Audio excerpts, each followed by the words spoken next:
Hi, this is Kimberly. Today's video will be the jury still reviewing the December 2017 interview Chris McNabb did with investigator Jeff Alexander 2 months after 2-week-old daughter Caliyah was found dead. He and the child's mother, Cortney Bell, were on trial for murder of the baby. This trial took place in May 2019. Christopher McNabb and Cortney Bell reported their newborn missing from their home at Eagle Point Trailer Park in Covington, Georgia on October 7, 2017. The parents told police that she was fine when they last saw her at around 5 a.m. At this time, Cortney looked on while Chris eagerly fed the baby and changed her diaper and wrapped her up snug as a bug in a rug as they learned at the hospital where Caliyah Claire McNabb was born, where she weighed just 5 pounds on September 23, 2017. The morning that baby Caliyah was reported missing, their 2-year-old came into the living room and woke up her parents sleeping on the couch. She was crying and whining. McNabb said he immediately went to the bedroom where the girls slept and said, quote, "The first thing I noticed was she wasn't there. I started tearing the house up. We didn't hear no crying," end quote. Cortney went back and forth throughout the house calling out for baby Caliyah. McNabb told investigators that Bell was a good mother and that all that happened in their trailer was, quote, "regular family living." He left out that part about smoking meth. He later talked freely about it. He said, "I mean, if you've got specific questions you want to ask me about it, maybe I might be able to remember something that I didn't say back then. I mean, I was on dope." How much dope did y'all get? There wasn't nothing but enough to fill up a little bowl. He just put a little bit in the bowl. And that's what y'all did? And that's what we were smoking that night. I mean, it wasn't enough to do nothing. That's why we both fell asleep, because it wasn't enough for nothing. Y'all did some weed that day too? Yeah, we smoked some weed that night. You know what I mean? End quote. He says, you know what I mean? You know what I mean? Like the way CW says like, and it's getting on my fucking nerves. Hope you enjoyed today's presentation. Much love and peace. Thank you for listening.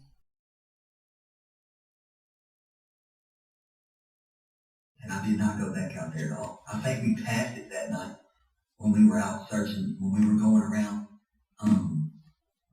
to people's houses and stuff. I think they might have passed that trailer park when we went back to Craig's house. I'm not sure. I can't swear to that, but I mean, all of those people will tell you that. I mean, I didn't go back out there. You know what I mean? I feel like the way it went down, the searching and all that, I feel like somebody had her and took her back out there.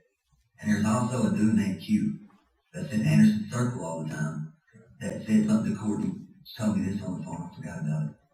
He's in Anderson Circle like the black guy. And he told her that he said something about she wasn't in those woods that day y'all searched.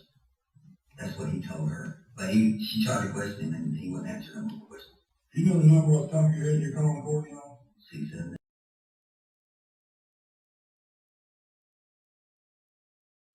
I'm gonna tell you though, she's scared. Quit talking to everybody. It seems like you said to you. She was talking to me. This is the first time I've talked to her since I first got locked up. And she's not really wanting to talk to me because she won't even answer the phone half the time.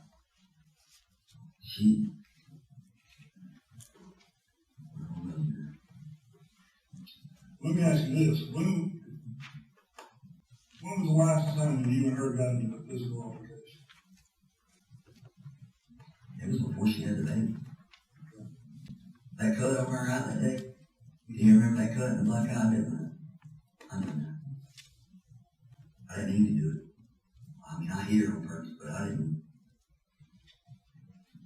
That meth, man. She was trying to start me from leaving. And I didn't want to leave. I wanted to leave, and she didn't want me to leave. And I hit her. And left. But it was like a week or two before she had the baby.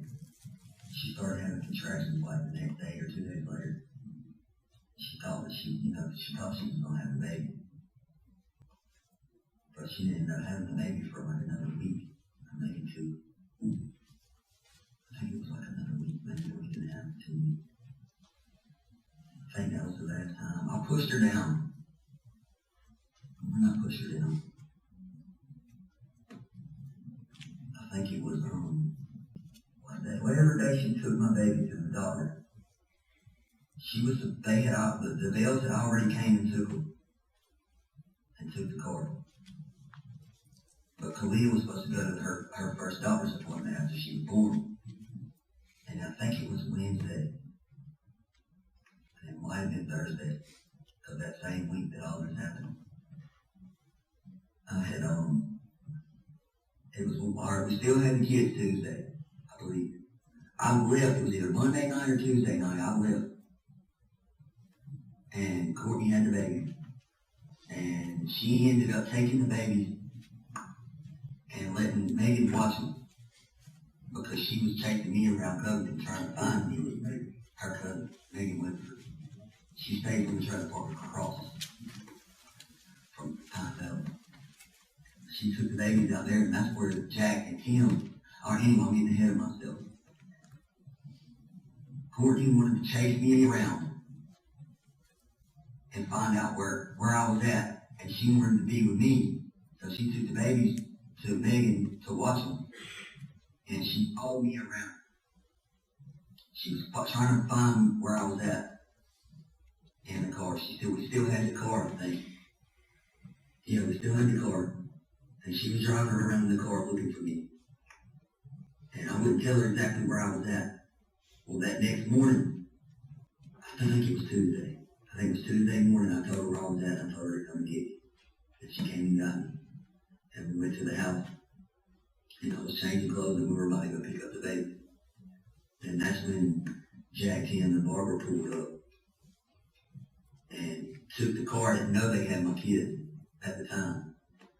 But me and Tim never got along. Me and none of them have ever got along. They don't like each other. They hate me. You know what I mean? I'm not going to sit here and say I hate them people.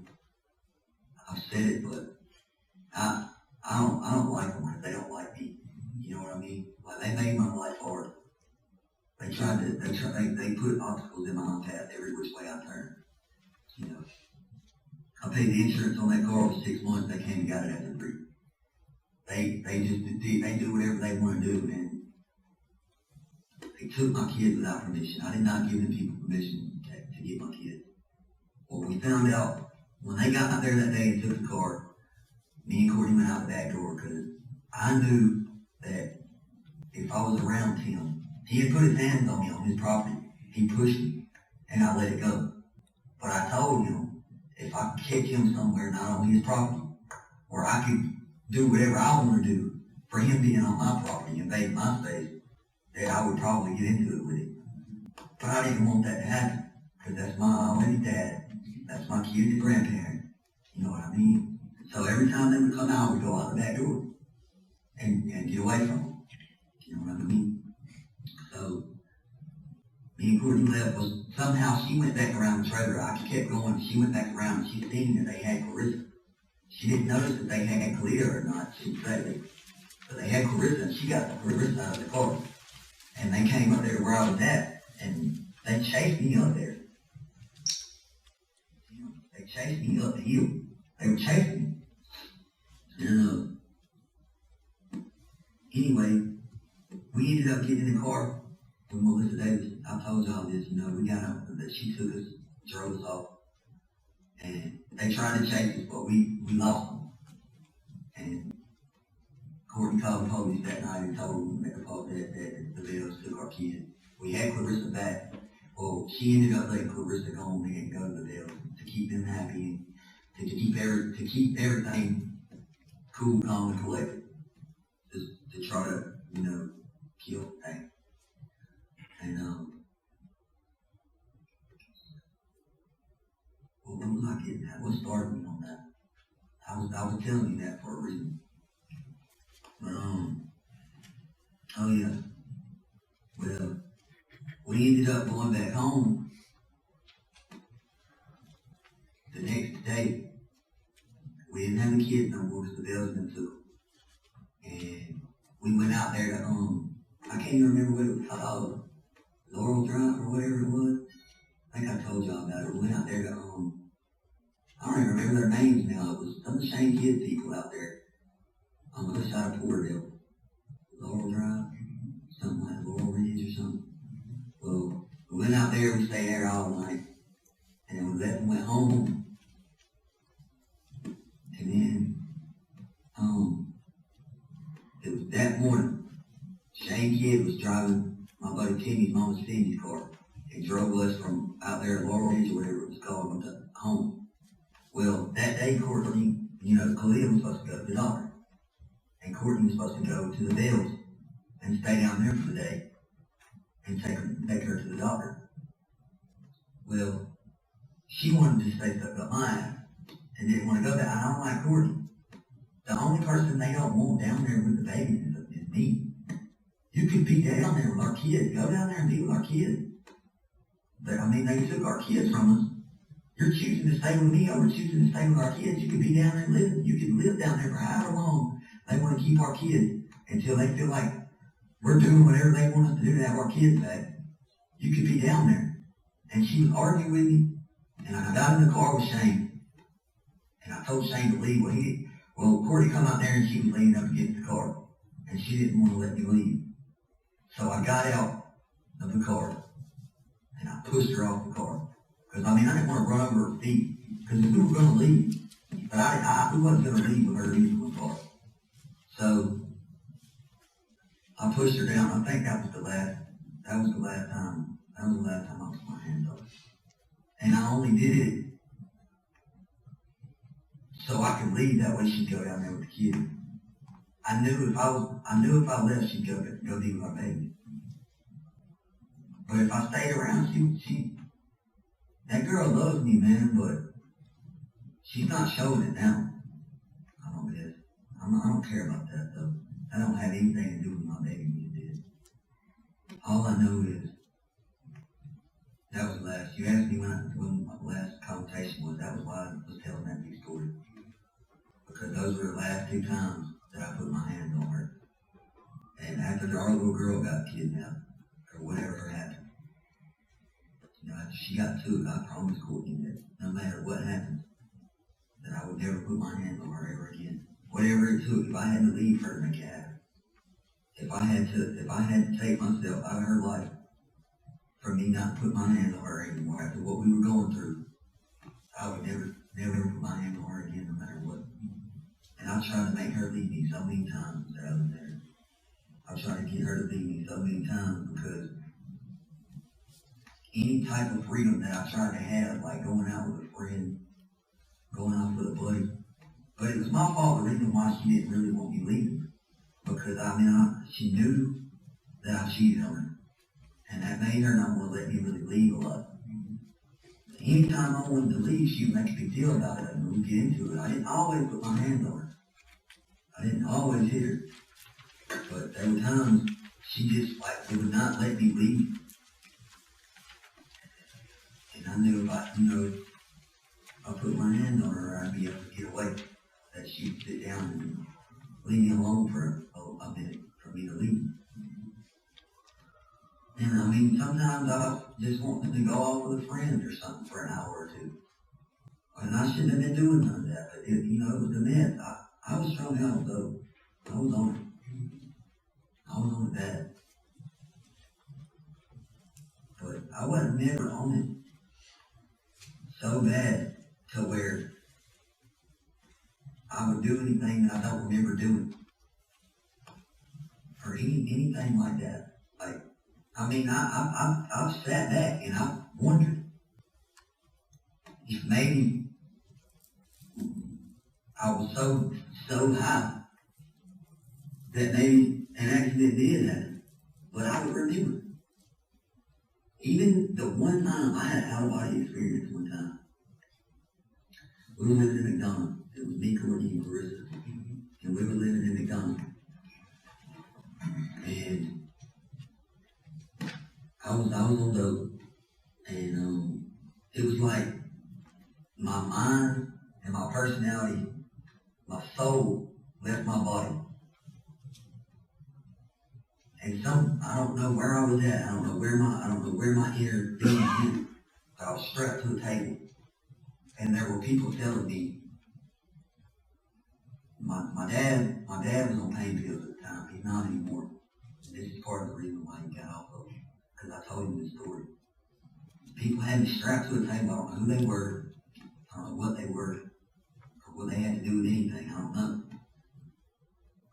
But I was aware of being there, but I was also aware of my body. And Cortney seen the change, like she's seen it. She told me after the fact that she seen that I was a totally different person, like. And I told her the story. And she was scared. Like it scared her so bad. But she said that whole time, I got up and changed Clarissa's diaper. I was acting, she said I was acting weird and that I wasn't myself. And that she could just tell by looking at me that I wasn't myself.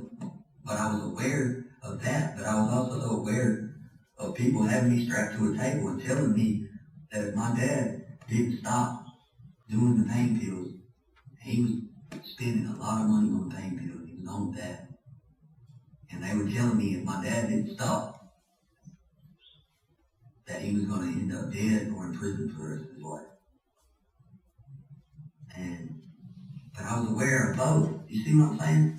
The one time that I did have some kind of out-of-body experience on those, I remember what I was doing.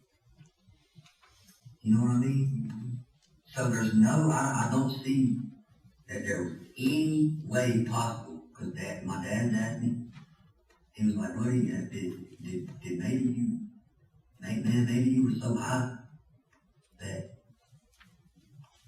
your body was just acting on its own, you don't remember, and you done something, maybe an accident happened, and I honestly can answer that question and say that the whole time I've had an out-of-body experience, I was aware of what I was doing on both sides, and I didn't go through anything like that night or that morning, even more, didn't go through anything like that,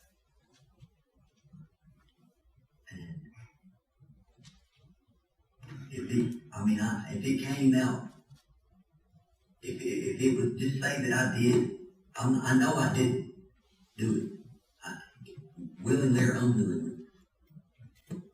If I would have did something like that, Mr. Alexander, I wouldn't want to live with myself. I always loved kids. And I didn't have, with Clarissa, I didn't have the opportunity to feed her and birth her and do all that kind of stuff. I didn't have that with Clarissa. But me and Clarissa are close, you know. But when Caliyah was born, it was my chance to have all that with my own kid. It was my chance to feed her and birth her and love on her while she was a baby, and to get that experience and to get that love with her and that bond, to have all that. And I took every opportunity. And I did that. Like, there were times when Cortney would go to do it, and I would tell her to let me do it. Because I wanted to have that bond with my baby. And she didn't never cry. That baby, she was the best baby I've ever, like, if she just say she was laying and she was crying, I'd rub her forehead and she'd stop. As soon as I started rubbing her forehead, she would stop crying. As soon as she came out of Cortney and she was crying, I rubbed her forehead and she stopped. I was having that bond with my baby that I couldn't have with Clarissa. And I had that with Caliyah. And I loved it. There is no reason why I would have done anything to harm that kid. I wouldn't have done it. I wouldn't have done it. I know I didn't do it. And I'm never going to be able to prove that I didn't do it if I can't find who did it. If we can't find who did it, I'll never be able to prove it. But I just don't see it what I'm supposed to be able to do to prove that I didn't do it. Well, I want her back so bad. I go do a life sentence right now to bring her back. I don't care about the time. I don't care about the death penalty. I don't care about none of that. I want my baby back, man. I want to know who killed my baby before I die. And the way it's looking, Mr. Alexander, I'm not going to get that chance. If what you're saying is all that evidence is pointing towards me, there's no way. How can I fight it? Unless I find who really did it. That's what sparked. I'm glad I was able to get in touch with Cortney, because that's the first time I've talked to her in a while. I've been locked up over 2 months. And that's the first time I've been able to talk to her, really. And she told me that stuff. And I knew when she told me that I had to, even if it don't even, to me, it just sounds stupid because of the hit part. It just sounds retarded. But she told me that. And whatever day Monday was, and I was you, I would go back on my phone call so you could get the recording of her telling me that. That way you know I'm not making stuff up. She told me that on the phone Monday. Today was what, the 13th? So you need to get all my phone calls from the recordings from the 11th on Monday. And somebody needs to talk to Cortney because she's scared, Mr. Alexander. She's scared that somebody's going to do her the way I'm being done. I guess that's what she's scared of. She don't want to be locked up. You know what I mean? But she's also hurting so bad that she feels like the only way to escape is by being high. And she's going to end up getting so far out there that something's going to happen. Something bad's going to happen. She's going to get locked up or anything. Now that I see what people are capable of towards my family and the things that, have happened with Caliyah, anything's liable to happen because of that. Her being involved with that. I don't know how far she is. I don't know exactly what she's doing. But I know that she needs to be talked to about the things that she's heard, the things that people have told her. Because I'm in a cell by myself and I don't really have nobody to talk to. There's nobody telling me stuff except her. And I'm hearing stuff. My mama tells me stuff that she's heard on the news. And my dad don't watch the news, but, there's things that he's heard that he mentioned. But Cortney needs to be talked to because people have told her things that she needs to be questioned on. And she needs to tell who these people are. She needs to be questioned. Like, as far as that's concerned. And if you feel like you need to question her about maybe you think there's a possibility she did it, then by all means, you're going to do what you're going to do. But I know that I didn't do it because I know what I done that day and that night. I remember what I done. I know I didn't do it. So I know me being me and aware of what I was doing that day and that night, that I didn't do it. And I can't go as far as saying that I know for a 100% solid fact that she didn't do it because I was asleep. But I know she didn't do it in my heart. And I know she didn't do it because I just don't see how she could have got out from under me and back up under me without waking me up one time. In the time that it would have had to have took for anything to happen. But let me ask you this, you feel like going over that night again?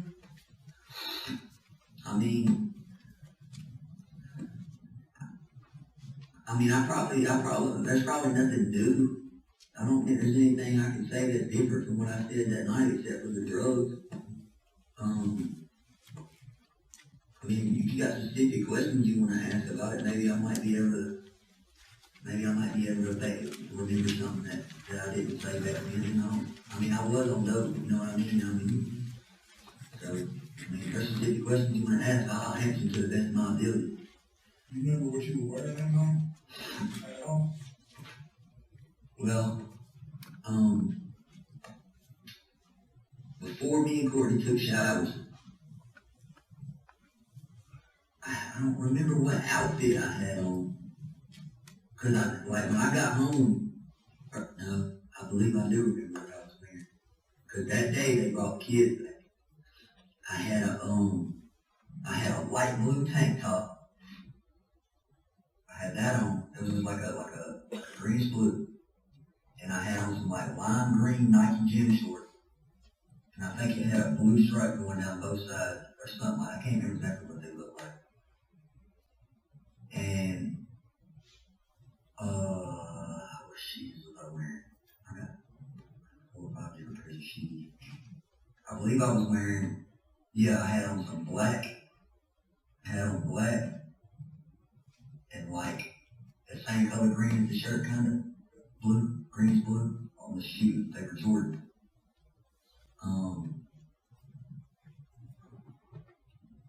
I remember the underwear I was wearing before I took a shower, because when I went to sleep, I took my clothes off. I had on some, I believe I told y'all this. I don't think you've asked me that question before. I had on some, like, light blue U.S. Polo boxer shorts. But I had, at that time when I was wearing those, I hadn't took a shower in like 2 or 3 days. So I had them on for a few days. I didn't have that same uniform. I didn't have that same outfit on the whole time. Because Cortney brought me that outfit when they were bringing the kids back, when they were on the way. He woke me up and gave me that outfit. And that's when I walked up the hill or whatever. And they brought the kids back. But when I took a shower that night, I changed into the same underwear that I came in here wearing. The camouflage briefs. And the black pants. The outfit I had on when I got locked up was the outfit I put on when me and Cortney, when Clarissa woke us up and I went back there to check on Caliyah and she wasn't there. That's the outfit that I put on. The outfit that I got locked up wearing. The black shirt with the diamond on the front of it, and the black pants, and the red shoes. The only thing that I didn't have on when I came here that I did have on, that I put on that morning, was the Looney Tunes hoodie that I had on when you interrogated me. I had to gave that to Cortney because she didn't get no clothes from the house and she was cold. Matter of fact, I gave it to her in here. And she had it. I didn't put it back on after that. But, I mean, that was before this happened and after this happened. Those were the things I was wearing. But I don't know if you recall me telling you that the bin that my clothes were in had been moved. You know what I mean? I noticed that. So I don't know, I guess it made me notice it because my kid was gone. Anything that was out of place, I kind of felt, you know what I mean? That thing was right next to her, stacked up. But when I realized she was gone, it wasn't there. It was on the bed. Somebody had got it to go through it or get something out of it or whatever. You know what I mean? And it was put on the bed. I mean, they didn't put it back where it was at. I noticed that. I didn't do that. You know what I mean? I'm pretty positive I didn't do it. I know I didn't do it. Because we cleaned up the house that day.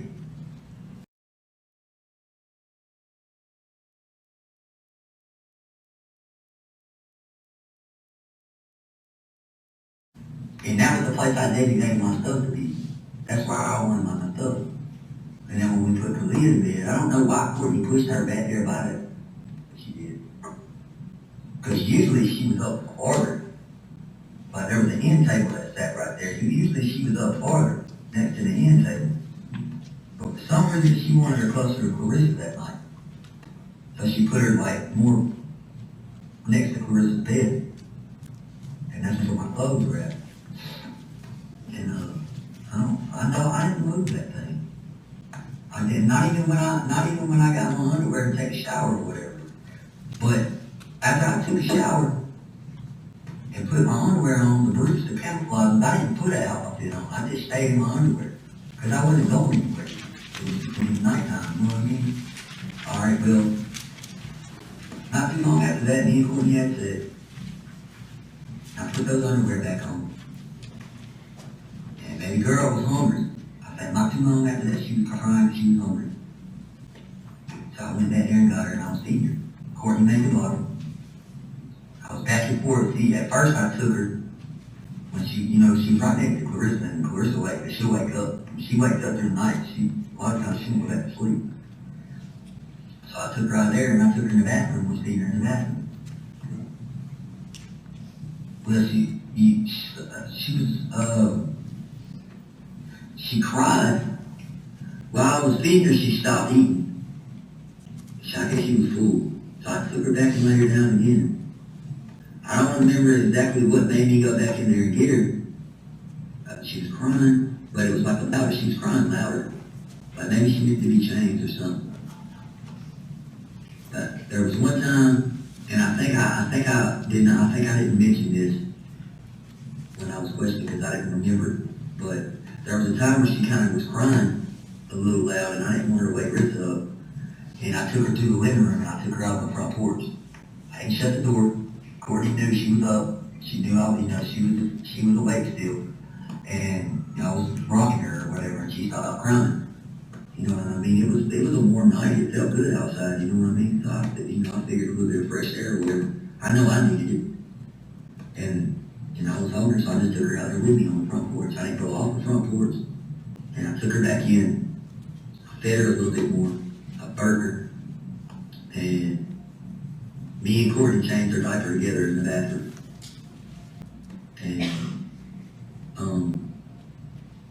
while we were changing her, she had on the long sleeve onesie or twosie or whatever you call those things, the feet on. And I had questioned, is that blood? It was a little bitty, you know what I mean? But I noticed it. And I was like, is that blood? And she was like, I don't know.